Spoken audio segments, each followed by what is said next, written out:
opposition leader asks the PM for a joint party approach to immigration. Highest honour, 2 activists take home this year's Nobel Peace Prize.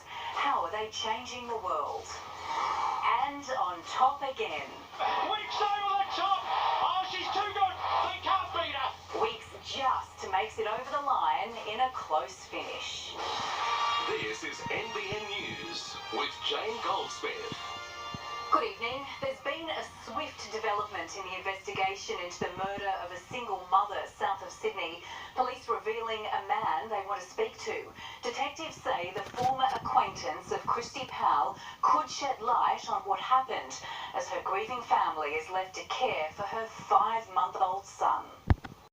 Her house remains taped off, a crime scene, as Christy Powell's family struggles to make sense of her senseless death. We're not good. We've just had our sister taken from us, and there's no reasoning behind that. It doesn't matter what the circumstance is, or there's no justification in what this person has done. The 39-year-old was found dead in her Bellambi home early yesterday, just metres from where her 5-month-old son lay unharmed. She's a single mum. She's never put her hand out and asked for help. She's doing it her own way, and she was doing it really well. So that's what we've got to remember, and that's now in a few years' time what we've got to try and explain to her son. Her baby now in the care of her family as police work to close in on her killer. They want to talk to this man, Banu Kirkman, a 29-year-old from the Wollongong area and a former employee of Miss Powell's dog walking business. Detectives think he may be able to help them. Through our investigation, we reviewed some Facebook images. There's some disturbing commentary there. We know he is an acquaintance, or was an acquaintance, of the deceased. Miss Powell claimed on Facebook she'd been stalked by a former employee who called himself the Reaper, but police said a formal complaint was never made. The man they're seeking has been seen by neighbours at her home. I've seen him walking the dogs. Whoever Miss Powell's killer is, her family just wants them caught. If they're still out there, I've got concerns for the general public. Alice Monfries, NBN News. A luxury car rental business in Sydney South has gone up in flames, destroying 1 vehicle and damaging 6 others. Tonight we can show you the moment the fire took hold, thought to be the work of an arsonist. In the still of morning, fire and luxury collide.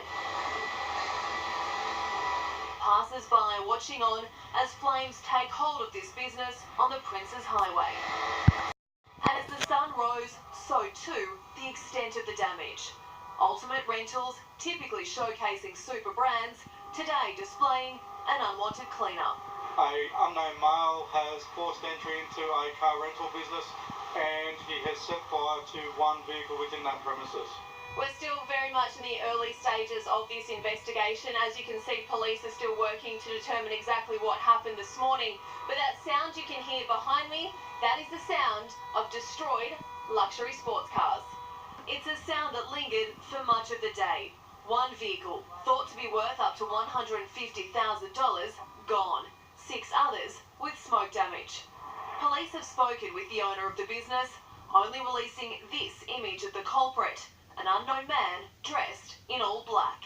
The premises backs onto a number of residential units. Had of the other vehicles caught of eye, it would have been much more difficult to contain for the fire brigade and could have resulted in significant damage to property or even loss of life. Julie Snook, NBN News. Rarely see eye to eye, but Bill Shorten has issued an invitation to the Prime Minister to work together on a population plan. Some argue immigration is causing overcrowding and congestion in our major cities, and while both sides agree there are challenges, they may not be joining forces anytime soon.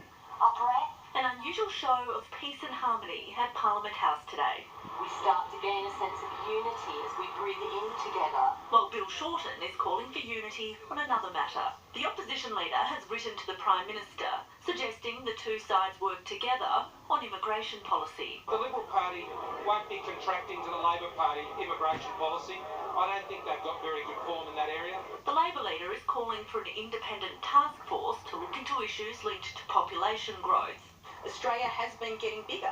But we need to ensure that not only does infrastructure keep up with it, including public transport, including roads, but other services such as schools and hospitals and healthcare. The government there are challenges, but says it's already working on a plan, hinting it might include a move to send migrants to smaller states and regions.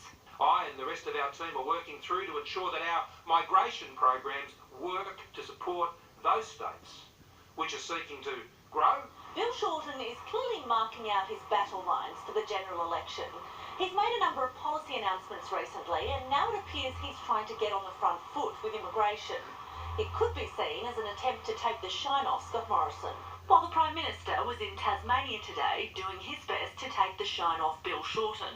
Bill Shorten and Labor want to set Australians against each other. You can't lead a nation that you're putting all your efforts into dividing. So much for peace and unity. Fiona Willan, NBN News. A science experiment gone wrong sent part of the University of Sydney into lockdown this morning. It's believed overnight rain may have disrupted the lab, with fire and rescue along with specialist police called to the hazmat incident. The area was deemed safe just after 10. There's been a tragic accident at a Sydney railway station overnight. A man was killed after he was trapped between a train and the platform. Witnesses say the 37-year-old man was stumbling on the platform as a train was approaching the station. He was pronounced dead at the scene. A man's faced court in Newcastle accused of robbing a Windale service station with an axe.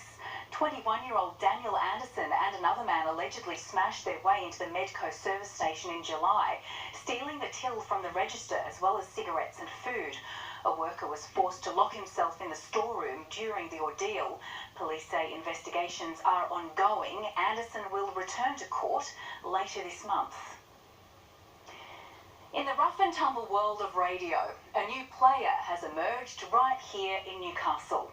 On Monday morning, a new internet radio station will begin broadcasting, and those behind the mics are confident it will fill a hole in the local media market.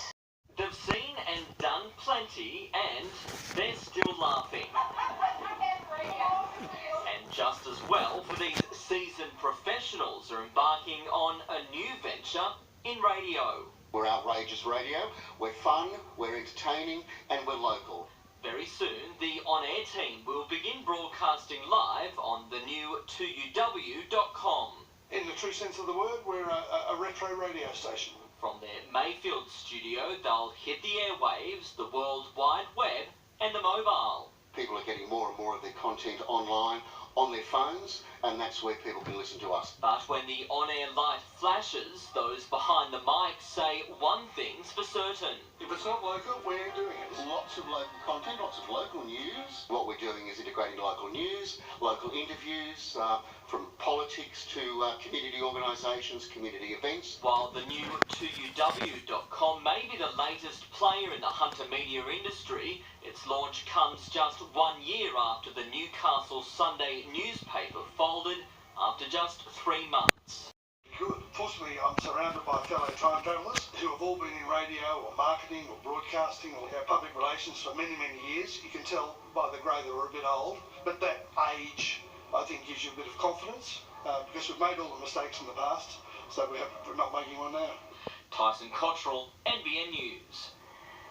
There's no denying one of the best ways to spend a rainy day is with some retail therapy, and today was no exception. From fashion parades to runway shows, spring fashion for every price tag was on display throughout Newcastle.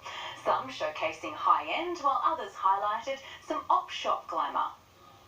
It's not your average fashion show, but these runway rookies made it look easy, showing off some Vinnie's best with a smile and a slash to the price tag. So we've got quite a family affair. We've got 6 people from one family modelling today. Stylish volunteers donned pre-loved threads, new and old, sending the message that good fashion doesn't have to cost a fortune.